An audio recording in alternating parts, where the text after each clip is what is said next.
Hello everyone, this is Vikas Goyal from lucid point.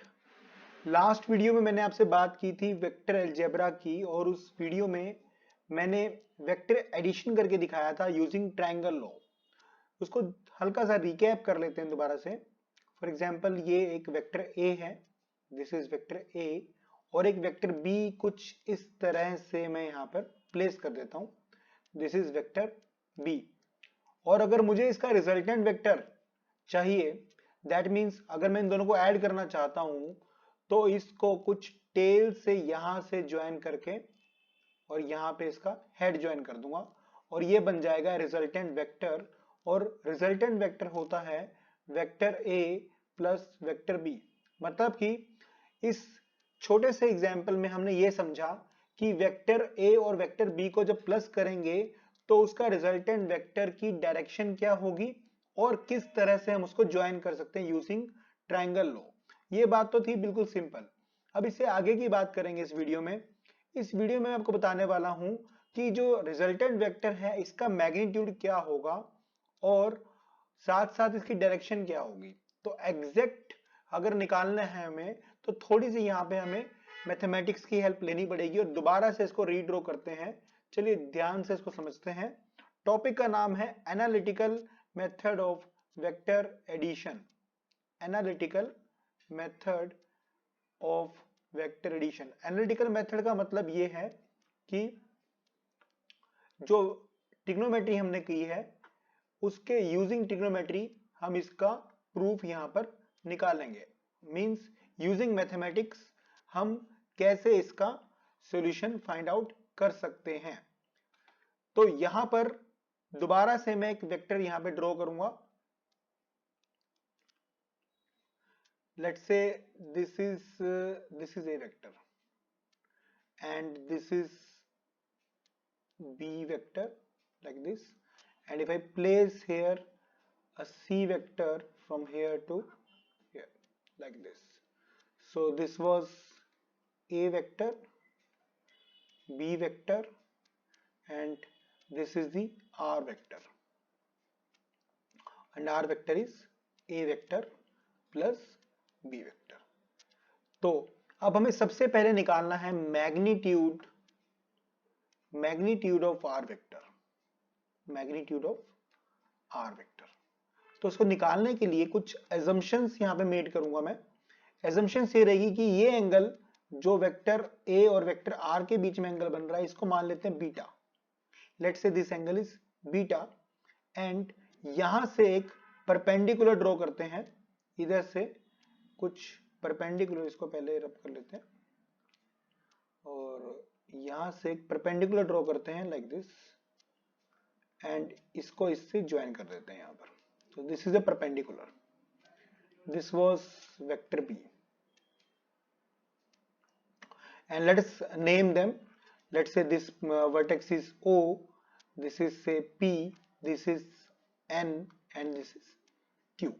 So these are the vertices of the triangle. Now we will apply Pythagoras theorem. Very simple Pythagoras theorem. So let's do it. So we'll take the triangle, QNP, QNP, QNP, this triangle, right angle triangle, and in QNP, if we calculate this sin theta is perpendicular by hypotenuse. So perpendicular here is QN and hypotenuse is PQ, right? And similarly here we can find out the value of Qn. The Qn will become PQ sin theta, PQ sin theta, which happens to be B sin theta. Here we are considering only the magnitude part, so we will not write B in the vector form, rather we will write only B. So Qn becomes here B sin theta. Similarly, what we can do here, we can find out cos theta as well. So cos theta is base by hypotenuse. Base here is Pn and hypotenuse is same PQ. So we can calculate the value of Pn in the terms of cos theta, PQ cos theta, and PQ here is PQ is again B sin theta. So हमारे पास यहाँ पर दो value आ गई, Qn की आ गई और Qn की value हमने निकालनी है और Pn की वैल्यू हमने निकालनी है। यहाँ पर ये दोनों वैल्यूज बहुत इंपॉर्टेंट रोल प्ले करेंगी इन दी जब हम मैग्नीट्यूड निकालेंगे आर वेक्टर का। तो आगे बढ़ते हैं इसी पिक्चर में। अब हम यूज करते हैं पाइथागोरस थ्योरम। पाइथागोरस थ्योरम जो जूनियर क्लासेस में हमने पढ़ी थी। पाइथागोरस थ्योरम लगाते हैं हम लोग ट्रायंगल ONQ के ऊपर। ONQ जो कि बड़ा ट्रायंगल है, हम देख सकते हैं यहाँ पे ये बड़े वाला ट्रायंगल ONQ। सो बड़े वाले ट्रायंगल ONQ पर हम जब पाइथागोरस थ्योरम लगाएंगे तो यहाँ पर OQ is hypotenuse square is equal to ON, that is perpendicular square, plus QN. QN is the base. So this is very simple. Hypotenuse square is equal to perpendicular square plus base square. Now ON, as you can see, ON is what? ON is OP plus PN. So we can write ON as OP plus PN whole square plus QN square. Now अभी हमने OP और PN की value हम triangle से देखेंगे कि क्या ये वैल्यूज हमारे पास हैं OP एंड PN। तो OP की वैल्यू तो है हमारे पास A एंड PN की वैल्यू अभी हमने यहाँ पर निकाल ली थी, तो ये वैल्यूज यहाँ पे हम प्लेस कर सकते हैं वेरी इजीली। सो OP की वैल्यू रहेगी यहाँ पर A और PN की वैल्यू रहेगी B cos थीटा। ये अभी हमने निकाली थी। और QN की वैल्यू भी हमने ऊपर ही निकाली थी, वो वैल्यू थी B sin theta whole square. So यहाँ पे कुछ इस तरह से वैल्यूज आ गई। अब इसको सिंपल मैथ से यूज करते हैं, A plus B whole square. So this will be A square B square cos square theta plus 2AB cos theta plus B square sin square theta. So this happens to be the equation, and after solving this, what we can do, A square and this B square cos square theta and B square sin square theta. So we can apply an identity over here. What we can do, we can take B square common and cos square theta plus sin square theta plus 2AB cos theta. अब यहां पर हमें पता है कि cos square theta plus sin square theta 1 होता है। So what we can do, A square plus B square, क्योंकि ये 1 बन जाएगा, और 2AB cos थीटा। तो यहां पर हमने वैल्यू निकाल ली OQ स्क्वायर की। एंड OQ स्क्वायर था क्या, देखिए आप ध्यान से, R स्क्वायर ही तो है ये। अगर हम डायग्राम में वापस जाकर के देखें तो OQ is nothing but R. So this is the R vector, but here we are calculating only the magnitude part. So we will write R square is equal to A square plus B square plus 2AB cos theta. This cos theta angle, ये theta शायद हमने, हाँ so sorry, हमने theta angle नहीं बनाया था, theta angle यहाँ पर था हमारा एंगल थीटा। पूरी हमने रामायण कर ली है और बताया नहीं। So theta was the angle, और यहाँ पर आई होप आपको समझ में आ गई होगी बात ये। एनीवेज, तो आगे बढ़ते हैं इसमें। So this is the resultant vector magnitude and we can calculate R as well under the root A square plus B square plus 2AB cos theta. So this is the final value of the resultant vector, R vector magnitude. Now we are also interested in calculating the direction part direction of vector are.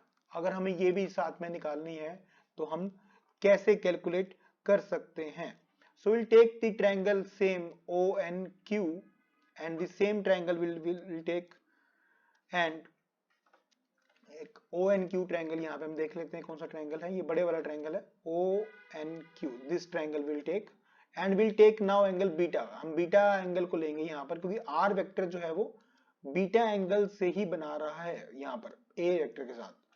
तो यहाँ पर ONQ में हम लोग tangent beta लेंगे। Tangent beta, tangent क्यों लेते हैं? क्योंकि टेंजेंट हमें स्लोप देता है। Tangent of the angle always give you slope. So ये पॉइंट बड़ा इंपॉर्टेंट है, अगर आपको ये चीज काम भी आएगी कि टेंजेंट आपको हमेशा स्लोप देता है and R is like a slope, क्योंकि यहाँ पे आप डायरेक्शन चेंज कर रहे हैं एक्स और वाई कोऑर्डिनेट के अंदर।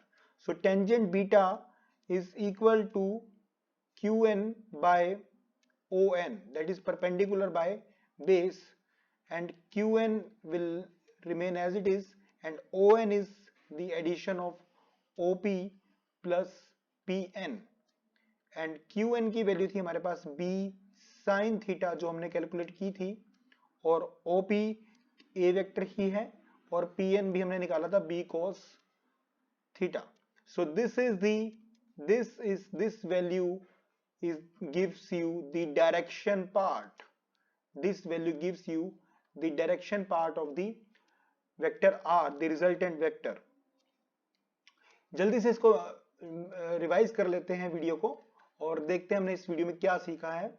सो मैंने आपको स्टार्टिंग में बताया था कि जो ट्रायंगल लॉ को यूज करके हमने आर वेक्टर निकाला था, और इस वीडियो में जो हमारा प्राइमरी फोकस था वो था सारा का सारा एनालिटिकल मेथड के ऊपर, वेक्टर एडिशन के। इसमें हमने दोबारा से वही फिगर बनाई, ए वेक्टर बनाया, बी वेक्टर बनाया और हमने एक रिजल्टेंट वेक्टर बनाया आर। यहाँ पे हमने एक परपेंडिकुलर ड्रॉ किया QN और इसको ज्वाइन किया। ये एंगल यहाँ पे थीटा था, लेकिन आर जो वेक्टर एंगल बना रहा था वो बीटा था। ये थीटा हमने क्यों लिया? क्योंकि हमें यहाँ पे एक राइट एंगल क्रिएट करना पड़ेगा। राइट एंगल से हम ट्रिग्नोमेट्री अप्लाई कर पाएंगे और ट्रिग्नोमेट्री अप्लाई करने से ही वो एनालिटिकल मेथड हमारा कंप्लीट हो पाएगा। सो यही एक कारण है कि हमने यहाँ पे राइट एंगल क्रिएट किया था। अब राइट एंगल क्रिएट करने से जो बेनिफिट हुआ उसको आगे समझ लेते हैं। यहाँ पे हमने ट्रायंगल लिया QNP। QNP एक ट्रायंगल लिया। QNP एक छोटा सा ट्रायंगल है, ये वाला QNP, this triangle. Okay, so sine theta निकाल सकते हैं बहुत easily. Sine theta is perpendicular by hypotenuse और वैल्यू हमने पुट करी, यहां से हमारी QN की वैल्यू निकल गई। QN देखिए, क्योंकि QN इज अननोन वेरिएबल। जो भी अननोन वेरिएबल है अगर उसकी वैल्यू निकल जाए तो हमारी प्रॉब्लम आधी सॉल्व हो जाती है। Similarly PN is also an unknown variable, क्योंकि हमने इसको एक्सटेंड किया है, तो PN की वैल्यू भी निकल गई in the terms of vector and theta. इसको यूज करके फिर हमने एक बड़ा ट्रायंगल लिया ONQ। ये बड़ा ट्रायंगल लिया और यहाँ पे हमने पाइथागोरस थ्योरम अप्लाई कर दी ONQ पर, और ये बहुत ही बेसिक सी इक्वेशन है पाइथागोरस की, और इसको स्प्लिट किया। फाइनली हमने वैल्यूज पुट करी। वैल्यूज पुट करके हमने इसको बेसिक मैथ्स यहाँ पे अप्लाई किया। अप्लाई करके फाइनली हमारे पास आर वेक्टर की का मैग्नीट्यूड हमारे पास यहाँ पे आ गया in the form of under root में आ गया ये। सो ये इक्वेशन तो वैसे भी बहुत ज्यादा इंपॉर्टेंट है और हर जगह ये यूज होती है न्यूमेरिकल्स के अंदर। आगे हम लोग डायरेक्शन ऑफ आर वेक्टर पे गए, क्योंकि डायरेक्शन भी निकालनी आती है न्यूमेरिकल्स में। तो डायरेक्शन में मैंने एक बात बताई थी कि टेंजेंट ऑफ दैट एंगल, जो भी वेक्टर है, जैसे कि अगर हम डायग्राम में देखें ऊपर, तो यहां पर आर जो वेक्टर है एक एंगल बना रहा है। ये R vector, this r vector is making an angle beta from a vector, and as you can see that r is going in the horizontal direction as well as in the vertical direction। मतलब जब आप slope में आगे की तरफ बढ़ रहे हैं तो आप आगे भी जा रहे हैं और ऊपर भी जा रहे हैं। that is the beauty of slope, that is the basic definition of slope as well। okay, so r जो वेक्टर है वो एंगल बना रहा है बीटा, तो उसकी जो डायरेक्शन आएगी वो भी बीटा की टर्म्स में ही आएगी। और यहां पे हम टेंजेंट इसलिए यूज करते हैं क्योंकि टेंजेंट हमें स्लोप देता है, उसकी डायरेक्शन देता है। तो टेंजेंट रहता है perpendicular by base, and perpendicular base की वैल्यू हमें दोनों की पता है, वैल्यू पुट करी और साथ ही साथ हमें डायरेक्शन भी पता चल गई। So this is all about the analytical method of vector addition. कैसी लगी आपको ये वीडियो? अगर आपकी कोई भी डाउट है तो आप मुझे कमेंट्स में बताइए। I will try to fix those doubts. और बने रहिए लूसिड पॉइंट के साथ। मिलते हैं नेक्स्ट वीडियो में। Thank you.